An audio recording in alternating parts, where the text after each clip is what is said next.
ఆద్య రమ్మని చెప్పావు, ఏం మాట్లాడడం లేదే? నిన్ను చూడాలనిపించింది. ఏదో చెప్పాలనిపిస్తుంది కూడా కదా. నాకేదైనా చెప్పుకోవాలనిపిస్తే నాకైనా ఎవరున్నారు? నువ్వేగా. అవును కదా, మరి నీ చెల్లినైనా బెస్ట్ ఫ్రెండ్నైనా నేనే కదా నీకు. చెప్పు, ఏంటి విషయాలు? ఎలా ఉన్నారు బాబాయ్? చాలా కోపంగా ఉన్నారు. కోపమా? నీ మీద? శ్రీను మీద.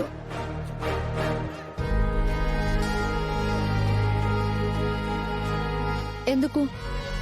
మళ్ళీ ఏం తుంటరి పని చేశాడు సీను బావా? తుంటరి పని కాదు, కానీ కష్టపడి చాలా పనులు చేశాడు. జాబ్ లేక కూలి పనులు చేశాడు, ఆటో తోలాడు. అవన్నీ బయటపడ్డాయి. అయ్యో. అవును రామ, శ్రీను పడే కష్టాలు నాకు తెలిసిన తర్వాత ఎలాగైనా తనని ఇన్స్పైర్ చేసి మంచి జాబ్ వస్తే మా నాన్నకి చెప్పి కన్విన్స్ చేద్దాం అనుకున్నాను. కానీ ఇంతలోనే దొరికిపోయాము. చేసేది మంచి పని అయినా ఆలస్యం అయితే అమృతం విషం అవుతుంది అంటారు కదా, అలా అయింది మీ పరిస్థితి. అవును, ఆటోలో డబ్బులు పోతే శ్రీను తీశాడని ఆటో ఓనర్ కేసు పెట్టేశాడు. అది పెద్ద ఇష్యూ అయిపోయింది రామ.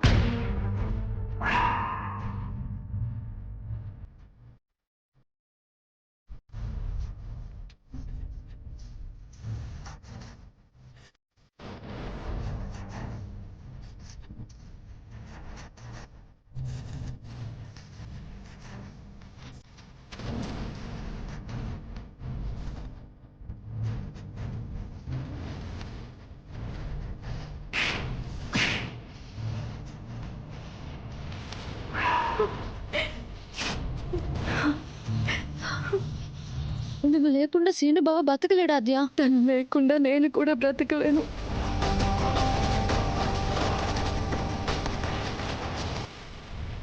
అమ్మ నాన్నలకి చెప్తే వాళ్ళే బాబాయ్ నొప్పిస్తారు కదా.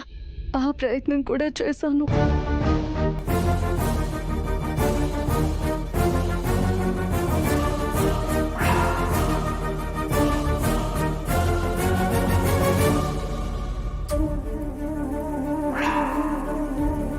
శ్రీను మీద నాకు కోపం ఉన్నప్పుడు ఇలాంటివి ఏమైనా జరిగితే ఏమనిపించేదో నాకు తెలియదు, కానీ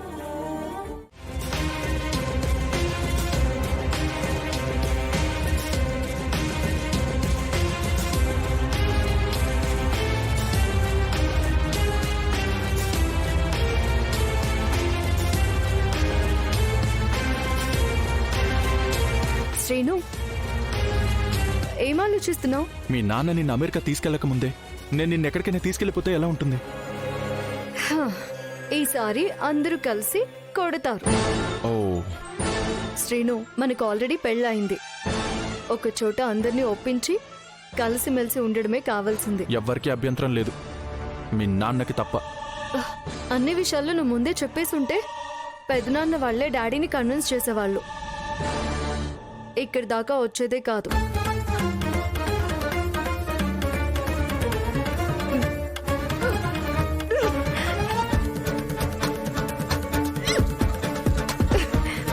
ఆద్య, ఏమైంది ఆద్య? ఫుడ్ పాయిజన్ అయినట్టుంది శ్రీను.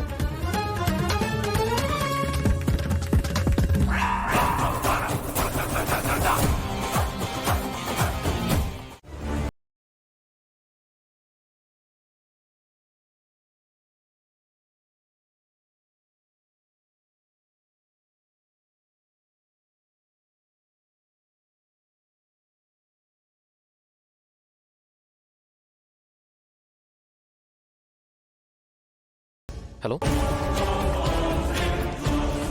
హలో, వినపడడం లేదు.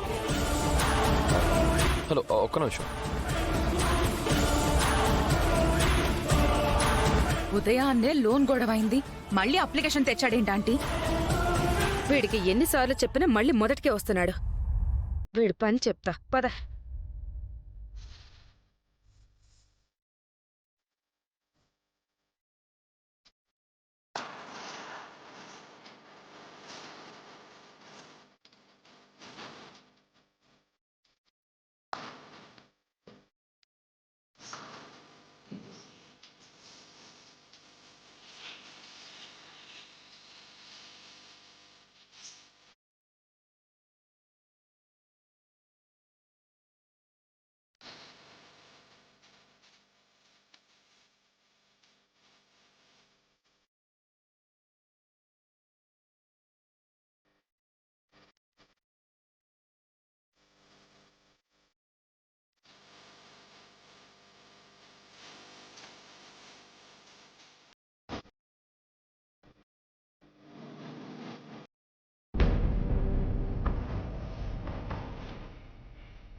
ఇది కాలిపోతుంటే కేవలం అప్లికేషన్ కాలిపోతున్నట్టు లేదా ఆంటీ? రామలక్ష్మి ఆశయాలు కాలిపోతున్నట్టుంది. పాపం వాళ్ళు చూస్తే ఎలా ఫీల్ అవుతారో ఏమో.